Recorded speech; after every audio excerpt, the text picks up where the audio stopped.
Hola a todos, bienvenidos a Cristianismo Puro, el lugar donde exploramos las preguntas profundas y apasionantes de nuestra fe. Hoy vamos a adentrarnos en un tema que muchas veces despierta curiosidad e incluso controversia. ¿Por qué la Biblia católica tiene 73 libros mientras que la Biblia evangélica tiene solo 66?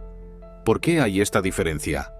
¿Qué historia, tradición y decisiones están detrás de esto? Si quieres descubrirlo y profundizar en uno de los temas más fascinantes sobre las Escrituras, quédate hasta el final de este video. Y, antes de que se me olvide, asegúrate de suscribirte para no perderte nuestras reflexiones cada semana. Para entender esta diferencia en el número de libros, primero debemos remontarnos a los orígenes de la Biblia. La pregunta es compleja y sus raíces son profundas. Todo esto se remonta a las decisiones que se tomaron hace muchos siglos, decisiones que moldearon el canon de las Escrituras que conocemos hoy. Para empezar, es importante saber que la Biblia, como la conocemos hoy, no fue escrita en un solo libro ni en un solo lugar.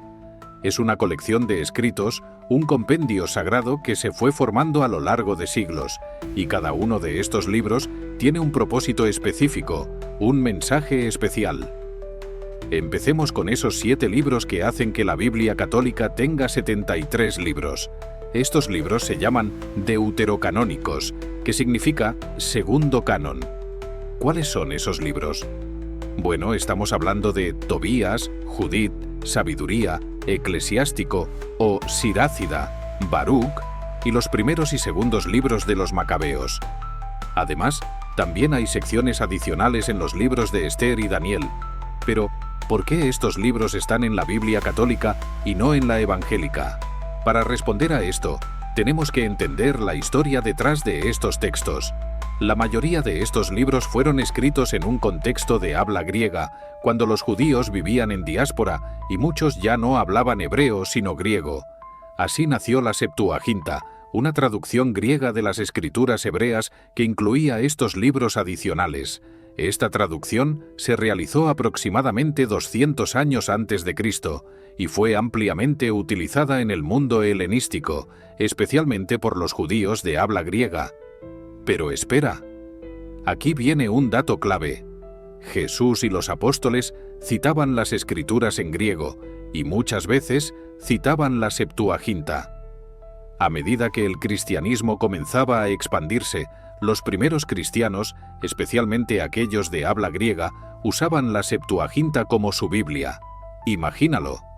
Esta traducción incluía los deuterocanónicos junto con los demás libros que hoy aceptan tanto católicos como protestantes. Entonces, estos libros fueron considerados escrituras por muchos en la Iglesia primitiva. En el siglo IV, cuando la Iglesia comenzó a definir su canon de escrituras en concilios importantes, como el de Hipona y el de Cartago, se aceptaron estos libros en el canon bíblico. Más tarde, el Concilio de Trento, en el siglo XVI, confirmó estos libros como parte de la Biblia católica. Ahora bien, hasta este punto, podría parecer que todos están de acuerdo. Pero la historia da un giro en el siglo XVI. Durante la Reforma Protestante surge un cuestionamiento importante.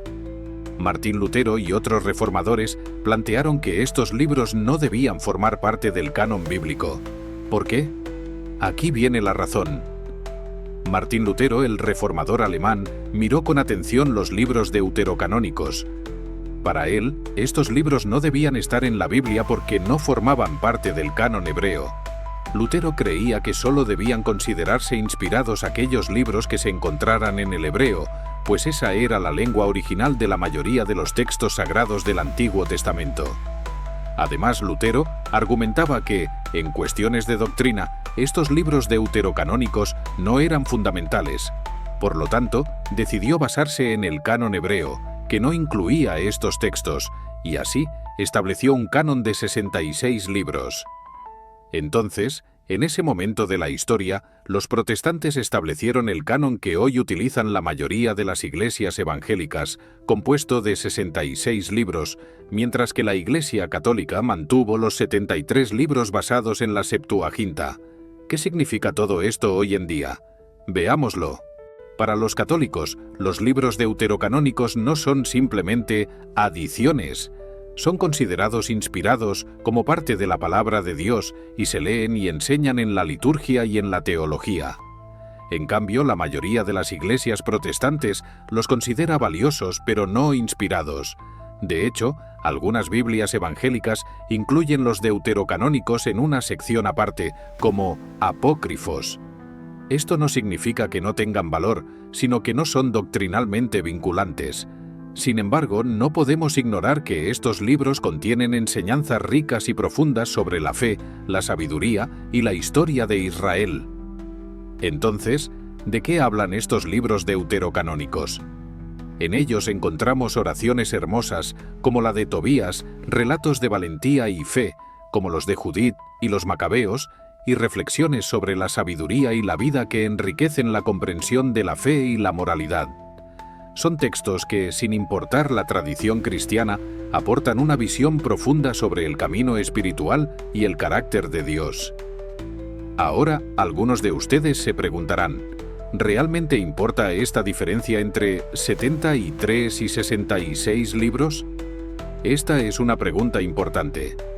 Por un lado, ninguna doctrina esencial del cristianismo depende exclusivamente de los libros deuterocanónicos. Las doctrinas fundamentales, como la vida y obra de Jesús, su muerte y resurrección, la salvación y la gracia, están contenidas en los 66 libros que ambas tradiciones comparten. Sin embargo, estos textos adicionales enriquecen la comprensión del Antiguo Testamento y nos brindan una conexión más profunda con la historia y espiritualidad del pueblo de Israel. En conclusión, tanto la Biblia católica como la evangélica buscan un mismo propósito: llevarnos al conocimiento de Dios y a una relación viva con Él. La diferencia entre los 73 y los 66 libros refleja una diversidad en la tradición y en la historia de cómo la Biblia fue formada y transmitida. Pero más allá de las diferencias, debemos recordar que la Biblia, en cualquiera de sus versiones, es la palabra de Dios y nos invita a una vida de fe, amor y justicia. Si has llegado hasta aquí, gracias por acompañarnos en este viaje. ¿Qué opinas tú? ¿Crees que la diferencia en el número de libros es importante? ¿Has leído alguno de los libros deuterocanónicos? Nos encantaría saber tu opinión, así que déjanos un comentario abajo. Y si te ha gustado este video y quieres aprender más sobre temas de la Biblia, asegúrate de suscribirte a nuestro canal y activar la campanita de notificaciones. Así podrás estar al tanto de nuestros próximos videos. Comparte este video con tus amigos y familiares para que ellos también puedan profundizar en la historia de la Biblia.